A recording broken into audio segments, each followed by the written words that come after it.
Nandito kami ngayon ng asawa ko sa Diwatang Parambo Gambilla Garden sa barangay Ambulong, Tanawan City, Batangas. Nakarating kami dito kakahanap ng bougainvillea para ilagay sa aming bakuran. Nandito na yata lahat ng mga varieties ng bougainvillea. Ang lakas, makasosyal at ang mamahal. Imported yung mga bougainvillea nila rito. Meron din namang mga locals, pero ang nakaka-amaze pag tinignan mo yung mga bougainvillea na yan, parang sa isang puno hindi lang dalawa, tatlo ang varieties na pinagsama-sama sa isang puno. At para lumaki ng ganyan yan, napakatagal na yan na panahon para mapaganda mo ng ganyan.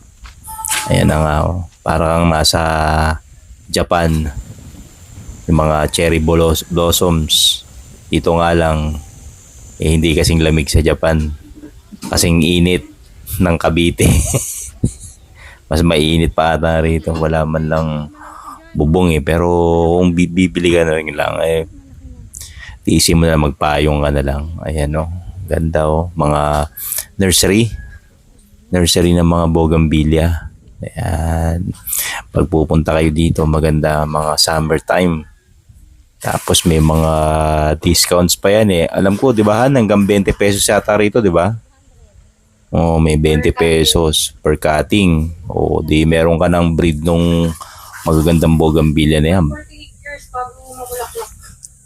48 years bago mamulaklak. Di na lang ako sa malaki. Sa 48K. Hindi ako maghintay ng 48 years. Yan ang gaganda Tingnan mo naman ang titingkad ng kulay niya, mas maganda yan sa personal.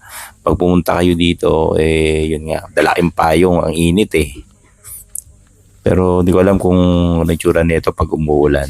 Tuwan-tuwa siguro yung mga bougainvillea. Pero alam ko ang bougainvillea, pag yan nai-stress, tsaka namumulaklak yan Ayan Parang kasama sa binibili mo yung lalagyan Ang gaganda rin ng mga lalagyan Ang gaganda talaga yan. Halo-halo yung mga kulay Iba-ibang variety sa isang puno. Ayan Ibang klase. Parang pang pang mga mansyon. Mga pang venue. Sa mga kasalan. Yung mga nilalagay sa mga hotel. Yung mga pang landscape.